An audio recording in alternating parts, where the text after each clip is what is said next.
Why do we work hard to solve small problems? Why do we reinvent ourselves and our clients over and over? And why are we giving away marketing strategy for free? It's time to bring home bigger paychecks. It's time to create the lifestyle we deserve and to make a greater impact.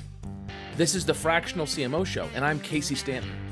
Join me as we explore this growing industry and learn to solve bigger problems. Hey, it's Casey here, and today I want to talk about how you can become a fractional chief marketing officer while being employed full-time. And the point of this conversation is for you to create a outcome in your life that makes sense for you. And I don't want you just to kind of YOLO it, right? To use kind of a timely term. A lot of people talk about YOLOing, like you only live once. Just quit the job, become a fractional CMO, and everything will be good, right? You can't afford maybe to YOLO because maybe you're like me. Maybe you're married. Maybe you have a family. Maybe it's a lot to ask your spouse to let you YOLO into a new life, into a new career, right? So I knew personally when I decided that I wanted to become a fractional CMO, I knew that I couldn't just jump into it with both feet and throw everything else away. Why? Because I had car payments, because I had more, rent, right? Because I had a lifestyle that I wanted to keep up with. I couldn't just leave it. I actually came up with the idea to become a fractional CMO. It kind of came to me during wedding planning. So my wife and I, we were living in Nashville in an RV. We had previously lived in New Orleans. I was a professor of marketing at Tulane University and decided, I think I kind of want something different, a change of pace. We decided to sell everything that we had except for some art and our bed, which ultimately was an unnecessary thing for us to keep. You spend a lot of money for a storage unit over a couple of years to keep a bed that just isn't worth that. So if anyone's thinking that, just save the art, right? Just save the small stuff. You don't have to save the art, or excuse me, the furniture or the couch. You don't need to save that stuff. Okay. All right. So my wife and I, we sold everything. We bought an RV. We bought a 27-foot Coachman Freedom Express. We bought it brand new off the lot. It was a new old stock, and we got it in Ohio. I think it was in Cincinnati, Columbus. It's one of the C cities. I can't really remember. So we picked that up, and we had a Dodge Durango. Got a brand new Dodge Durango that had a tow package on it from the factory so that we could pull this trailer. Now, I'm sure someone listening to this is going to say, hey, Casey, I don't know if a V6 should be pulling an RV of that weight. And, you would be right. We didn't appreciate that at the time. Certainly, as we went into the adventure, we realized just how underpowered our vehicle was. Okay, but all things said, my wife and I were traveling around the country trying to find a place for us to settle down in, a place that we wanted to choose because we decided, what made sense for us for a city. We said we want a city that has sidewalks. We want to be walkable to everything. We want to be able to walk to the grocery store, take our future kids to school. We want a city that has really great museums and a nightlife and a lot of beauty and proximity to nature and all that kind of stuff. So while we were city dating, we got engaged and got married. We got married in Nashville, and we got married at the Schermerhorn Symphony Center. It was unbelievable, beautiful wedding. My wife did just an incredible job planning it. And we had our reception at Acme Feed and Seed, which is right on Broadway. It's at the base of Broadway. We did a second line between it, kind of New Orleans style. Just really had a great time. It was a really wonderful experience. But there was so much happening around that time, so much in my mind around the planning. I actually find that's when I'm the most creative. Like when I kind of use my creativity almost as a way to kind of self-regulate. Like I'm kind of boxed in on this wedding as in, okay, we have all these timelines and deadlines and all this stuff. And I just kind of feel like I'm just kind of a mule kind of pushing my way through it all. And I just would let my brain just kind of flutter on dog walks and things like that, just to kind of get my head out of the wedding planning. And I remember I was walking around the RV park in Nashville, and this RV park was bleak. There was no one there. It was a couple of like long-term folks there, maybe like 2 or 3 trailers. And I don't really know where they were working. They might have been construction workers, that kind of thing. But really, it was just us. They were kind of relegated to a different corner, and we had the whole property all to ourselves. It's a large property because it was the middle of the winter. I mean, we got married in February. So it was kind of a wild time to be there. And I would just spend a lot of time with my dog walking around, and this idea of becoming a fractional CMO started kind of presenting itself to me. And I knew I was onto something, and I decided, this is what I want to do. But do you really think I could go over to my fiance, my now wife, and say, "Hey, honey, Adelaide, I'm gonna stop doing everything I'm doing at this marketing agency. I'm just gonna give it all up right now. I know we got this big wedding coming up. I know it's gonna be expensive, but you know what? YOLO." What would have happened if I would have said that? Obviously, it wouldn't have been a well-received conversation. So if you're like me or like I was, maybe you don't have the risk runway or the risk tolerance. Maybe you don't have the war chest saved up for you to be able to take a year off to kind of find yourself. What I think is exciting about becoming a fractional CMO is that you don't have to do that. You don't have to like all or nothing. I want to ask you this. What would it be like if you had one client paying you $3,000, $4,000, $5,000 a month and you were working an hour or 2 hours a week for them?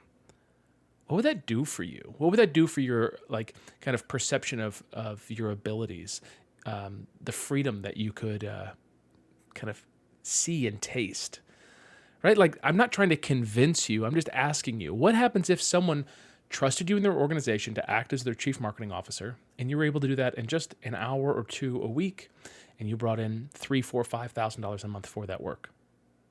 Would that kind of change your perception? Maybe you're working as a marketer for an agency, or maybe you're working as a marketer as an employee, and maybe you're making $6,000, $7,000, $8,000, $9,000, $10,000, $15,000 a month, whatever it is. Just what would it be like to have an extra $3,000, $4,000, $5,000 coming in? I'm sure you could probably even squeeze a call in here or there, maybe during your lunch hour. Your call, how to do that ethically. I'm not asking you to be unethical with your client. Someone's taking a risk on you. They've employed you. They're expecting certain things from you. And there's nothing precluding you from servicing a client maybe on a different coast. Let's say you're in New York. Could you work with someone in LA and you meet with that person in LA at 4:00, Pacific time, which would be well after your day's over on East Coast time? You could do that. Right? Optics would be great. And you could go and you could win that client and service them and just taste what it would be like to be a fractional CMO. That's what I want you to consider. What would it be like for you to have that $3,000, $4,000, $5,000 a month coming in recurring, long-term contract, minimum 6 months? What would that do for you on your self-confidence, your confidence in your abilities, your confidence in your in the opportunity that's kind of in front of you? Because you know that you're a good marketer. You've been doing marketing long enough to know how to do marketing campaigns well. You know how to lead a team. You've probably led teams before. They might be small teams. They might be large teams. Maybe you're like, "Oh, you know what, Casey? I don't think that there's many great things that I've done in marketing." Well, if I asked you to really sit down and come up with like your highlight reel, I bet there's some pretty badass stuff that you've done. So it's about packaging that badass stuff that you've done and positioning yourself in a way that you can really serve organizations as a fractional CMO. So I think it's just like a novel way to look at things. I'm not telling you to quit and just like go hustle really hard. I'm telling you, be smart. There's probably someone that you know that you could go work with. There's probably someone that you know that could introduce you to someone that you could work with, and you could go sell a $3,000, $4,000, $5,000 a month client. You could service them. You could create a great value for them, right? This isn't about you fleecing an organization and taking money. No. This is about you offering super high value outcomes for the organization. Just think of this. If an organization could have a chief marketing officer for $36,000 a year, is that the deal of the century or what? To get your best ideas 1 hour a week for an organization that's going to implement them and you don't have to implement them? Think about the value that you're providing. I mean, I hope you can see that if you take all the work that you currently do, let's say in your full-time job, and you start breaking it down, you've got like 4 buckets of work. You got 1 bucket of work where what you're doing is worth less than $10 an hour. right? And then you got another bucket of work that's maybe 10 to 50 bucks an hour. Then another one 50 to maybe $100 an hour. Then you have another bucket that's worth way more than 100 bucks an hour. It might be $1,000 an hour. It might be $5,000 an hour.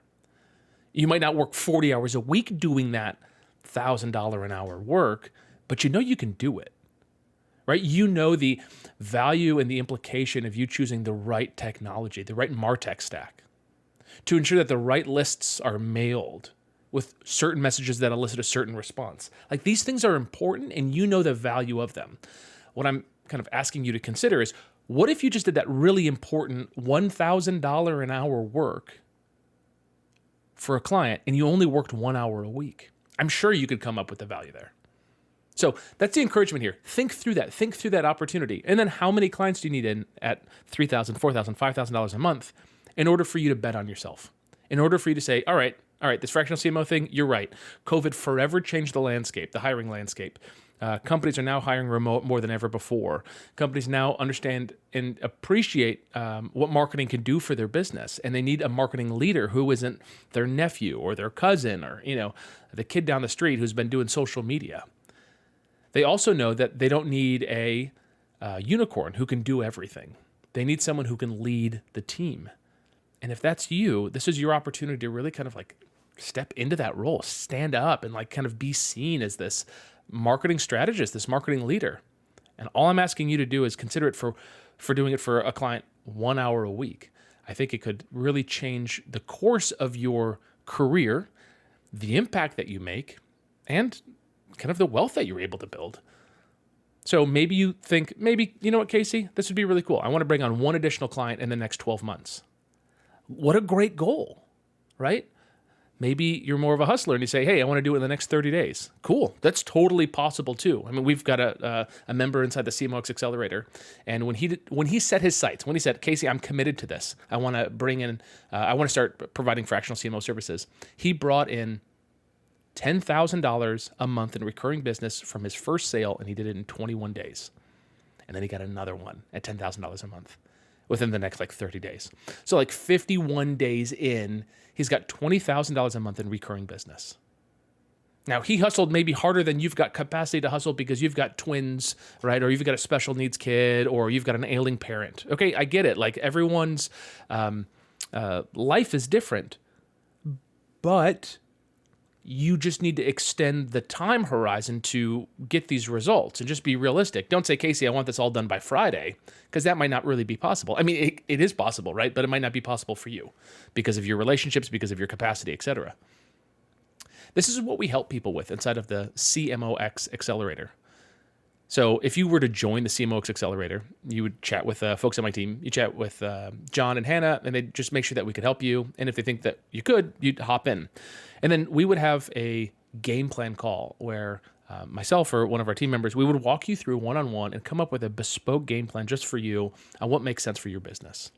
And I'll tell you, here's what's probably going to make sense. To get clients, or to take the clients that you have and either get rid of them because you'll never make the leverage that you need with them, or transform the clients that you have to be clients that are paying you for marketing strategy. I mean, we had a copywriter who was doing copywriting work, and he was able to transform his relationship from, getting paid on the word to getting paid for marketing strategy. I want you to have that opportunity too. If you don't have any other clients besides a full-time W-2 employer, that's fine. What are the steps for you to get in position to start winning business at $3,000, $4,000, $5,000 a month, or upwards of $10,000? I just think that could be a lot to ask of you before you're really ready to leave the full-time job, right? Maybe you're the kind of person who's like, you know what? I'm only working 30 hours a week at my full-time job. I want to add in a $10,000 a month client. That's certainly possible. But also maybe that could be too much for your lifestyle, and maybe just a couple of these 1-2 hour a week clients would be better for you. So if you were to join the Cmx Accelerator, I'd walk you through this. You'd come through our trainings. I'd hold your hand through it, answer all your questions. We do live calls. We do trainings. We do 2 major trainings every single quarter on how to grow your business and then how to grow your client's business. Everyone works together to grow themselves and to grow their client's business. We're all kind of in it to support one another and to support ourselves. So it's a neat thing we got going on, and it's not for everybody. But if you're an employed person and you're considering creating a career as a marketing consultant, or a fractional CMO, first, I encourage you to consider becoming a fractional CMO because of the leverage that you create and the length of relationships. A consultant has a 30-day, a 90-day contract. A fractional CMO works for a company for years and years on end, potentially. So I think there's a lot of value in this. And if you're interested, I encourage you to just head over to cmox.co/invite, cmox.co/invite, and see if you got what it takes to be a in-demand fractional CMO and see if we can help you. And if we can, I'd love to help you. And if not, I wish you all the best. All right, take care. Thank you for joining us for today's show. For more information and episodes, visit our site at fractionalcmoshow.com.